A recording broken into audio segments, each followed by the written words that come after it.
4 chercheurs sont autour d'une table, sur laquelle est posée une souris. L'un des chercheurs dit à la souris « marche ». La souris avance. Puis, l'un des chercheurs coupe une patte à la souris et lui dit « marche ». La souris avance. Alors, un deuxième chercheur coupe une deuxième patte et lui dit à nouveau « marche ». La souris avance péniblement, mais elle marche. Alors un troisième chercheur coupe une troisième patte à la souris et lui dit à nouveau « marche ». La souris rampe difficilement, mais elle avance. Le quatrième chercheur coupe la quatrième patte de la souris. Il lui dit « marche ». La souris ne bouge plus. C'est alors que l'un des scientifiques prend son calepin et note les résultats de l'expérience. Lorsque l'on coupe 4 pattes à une souris, elle devient sourde.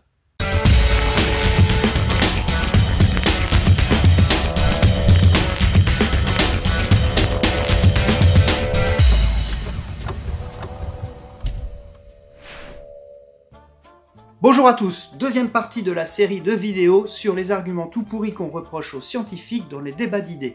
Aujourd'hui, on va s'attaquer à l'argument « Vous, les scientifiques, vous raisonnez que au travers de la logique. Mais le monde n'est pas uniquement fait de logique. Les humains sont des êtres complexes qu'on peut pas résumer juste à des 0 et des 1. C'est pas forcément binaire, il faut respecter la pensée de chacun. Et même si ça rentre pas dans vos codes de la logique. Il faut être ouvert d'esprit et accepter qu'on pense pas tous de la même façon. Chacun pense comme il veut. Alors non, j'ai pas une bonne nouvelle pour vous. Chacun ne pense pas comme il veut. On pense tous de la même façon, avec un instrument qui nous est livré à la naissance et qui s'appelle le cerveau. Alors, je sais, vous allez me dire « Ouais, mais on est tous différents, tu vois. C'est pas parce qu'on a tous un cerveau qu'on pense tous pareil. » Eh ben, figurez-vous que cette blague de la souris en intro de cette vidéo, elle servait un petit peu à illustrer ça. Qui, parmi vous, ne voit aucun problème dans la conclusion du chercheur ? Je veux dire, on n'est pas obligé de comprendre toutes les raisons logico-mathématiques pour lesquelles le chercheur se trompe. On n'est pas tous des spécialistes de la pensée logique. Pour autant, on est tous d'accord pour dire que le chercheur se trompe. Oui, bah excusez-moi, chacun sa façon de penser. Moi, je trouve que cette expérience, elle montre clairement que quand on coupe 4 pattes à une souris, elle devient sourde. Et ben là, nous voilà confrontés, ça y est, clairement, au sujet même de cette vidéo. Ok, chacun pense comme il veut. Mais si on pense mal, on se trompe. Et qu'est-ce que ça veut dire de penser mal pour notre chercheur avec la souris? Ça veut dire tirer des conclusions qui sont pas logiques. Logique au sens mathématique du terme. Et si vous vous demandez quelle erreur logique fait le chercheur, je vous donne rendez-vous à la fin de cette vidéo pour le savoir. Mais en attendant, il va falloir que je vous parle un petit peu de cette logique et qu'on démystifie un peu tout ça. Parce que moi, perso, j'en ai vraiment marre d'entendre des phrases du style « Ah non, alors les maths, c'est pas du tout fait pour moi, j'ai pas l'esprit logique. » Que les choses soient claires pour tout le monde et une bonne fois pour toutes. On a tous l'esprit logique. L'exemple de la souris le montre très bien. On a tous remarqué qu'il y a quelque chose qui cloche dans la conclusion du chercheur. Et chose qui peut vous surprendre, vous passez vos journées à raisonner de façon logique sans même vous en rendre compte. Et c'est ce qu'on va voir maintenant. Alors maintenant, je vais vous présenter 4 grands principes de la logique mathématique et à chaque fois, je vais illustrer ça avec des exemples de la vie quotidienne pour que vous voyez bien que c'est pas quelque chose qui est uniquement réservé au monde des mathématiques, que ça rentre dans le champ de la vie quotidienne. Imagine un ensemble qu'on va appeler A. Dans A, on y met ce qu'on veut. Ça peut être par exemple l'ensemble des gens qui sont en pantalon. Eh ben, la négation, c'est l'opérateur logique qui va renvoyer tout ce qui n'est pas dans A. On le note non A, ou bien A bar, parfois. Dans notre exemple, non A, ce sont les personnes qui ne sont pas en pantalon. Là, par exemple, j'ai un autre ensemble qu'on va appeler B, qui sera l'ensemble de toutes les personnes qui sont en short. Bon bah, non B, c'est les gens qui ne sont pas en short. Alors, il y a une partie d'entre eux qui sont les gens en pantalon, qui sont bien en dehors de B. C'est très important de bien comprendre ce que c'est que la notion de négation. Parce que dans la vie de tous les jours, c'est une erreur logique qu'on fait très fréquemment. Par exemple, le contraire de « je suis debout », ce n'est pas « je suis assis » ou « je suis couché ». Le contraire de « je suis debout », c'est « je ne suis pas debout ». Là, ça vous paraît un peu trivial, j'en ai conscience, mais regardez cet exemple. Now has a decision to make. Either you are with us or you are with the terrorists. Eh bien non, monsieur Trump, vous faites une grosse erreur de logique parce que le contraire de la proposition « vous êtes avec nous », c'est « vous n'êtes pas avec nous ». Et « vous n'êtes pas avec nous », ça veut pas dire « vous êtes des terroristes ». Ça peut aussi vouloir dire « vous êtes neutre ». Il me faudrait un jingle pour cette transition.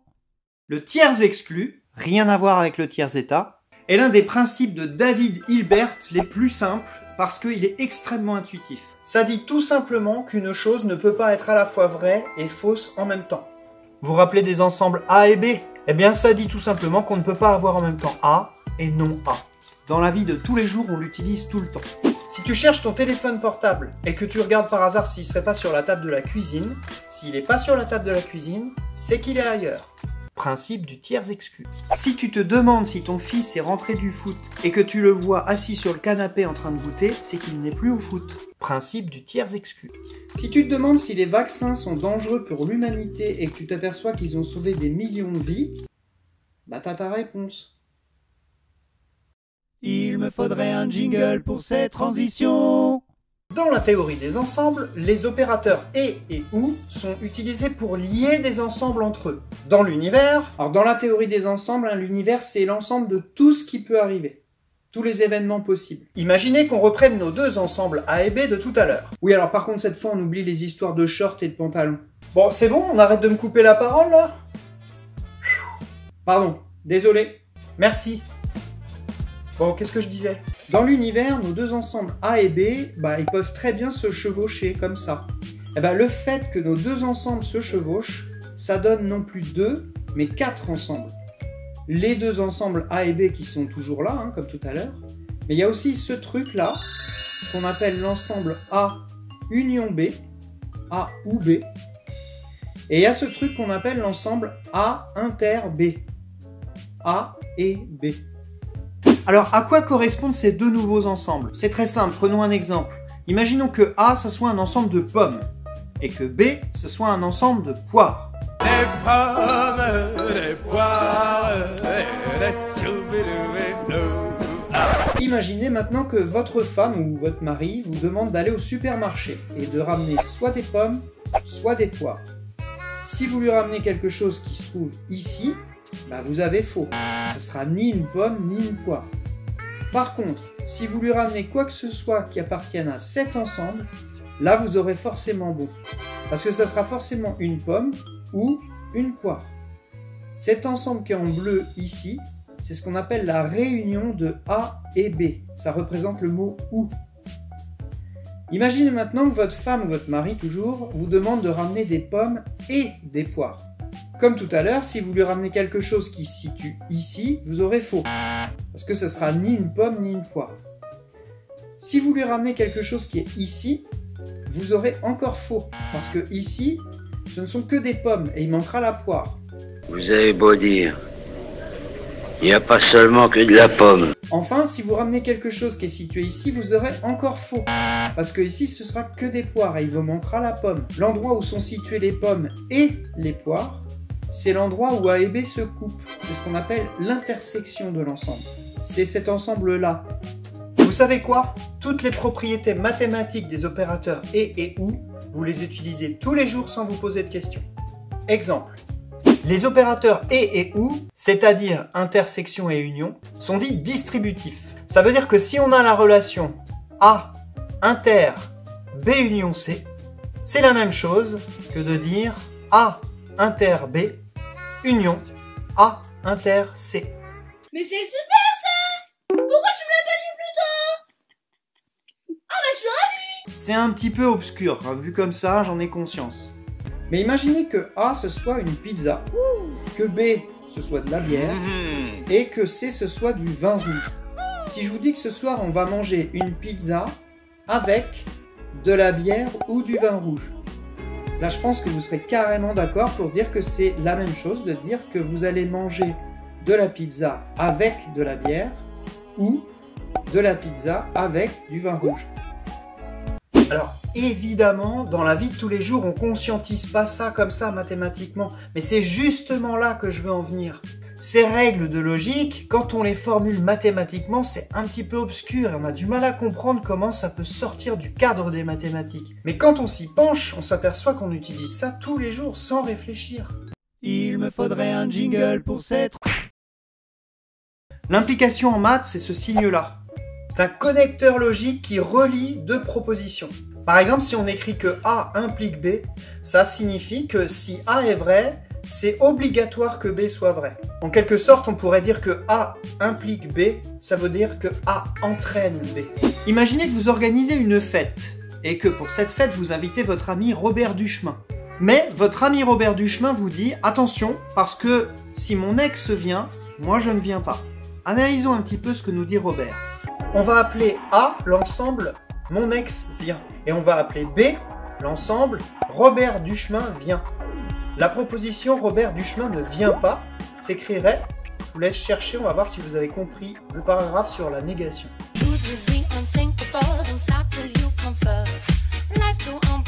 Bravo, la proposition Robert Duchemin ne vient pas s'écrit non B. Du coup, la phrase que nous a dit notre ami Robert Duchemin, ça s'écrit comme ça en maths. A implique non B. Maintenant, je vais vous donner quelques règles de calcul qui utilisent les implications et que vous utilisez sans le savoir. Imaginez que pour votre fête, ce soit Robert Duchemin qui soit chargé d'amener le dessert. Robert Duchemin, lui, il a toujours la même prérogative. Si mon ex vient, je ne viens pas. Prévoyant comme vous êtes, vous appelez votre copain Paul, qui doit venir aussi à la fête, et vous lui dites « Dis donc Paul, si jamais Robert Duchemin ne vient pas, est-ce que tu pourrais amener le dessert s'il te plaît ?»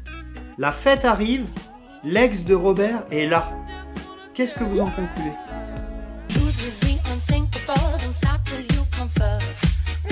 Si vous avez répondu que Paul amenait le dessert, bravo. Vous avez mine de rien appliqué la règle suivante. Si A implique B et que B implique C, alors A implique C. Dernier exemple. Toujours la même injonction de notre ami Robert Duchemin. Si mon ex vient, je ne viens pas. La fête arrive, Robert est là. Qu'est-ce que tu en conclus ?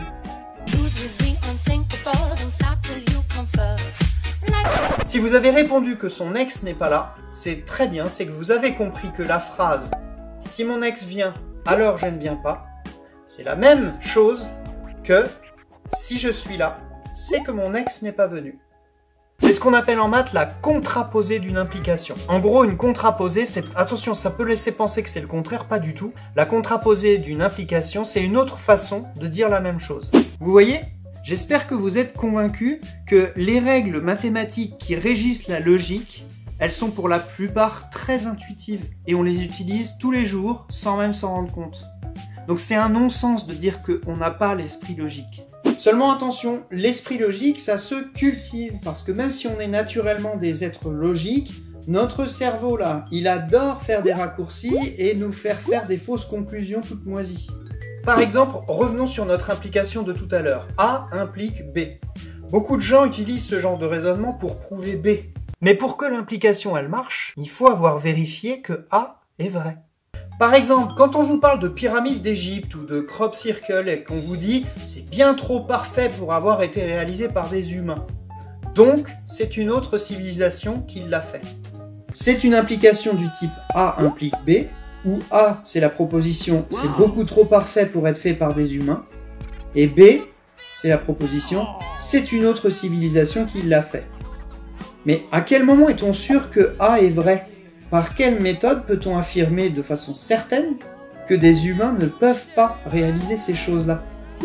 Tant qu'on n'a pas la certitude que A est vrai, on ne peut pas dire que B est vrai. Et du coup, c'est une erreur de raisonnement d'affirmer B. Alors pour finir, je vous avais promis en début de vidéo que je vous parlerai de l'erreur logique que fait notre chercheur avec la souris. C'est l'heure de la révélation.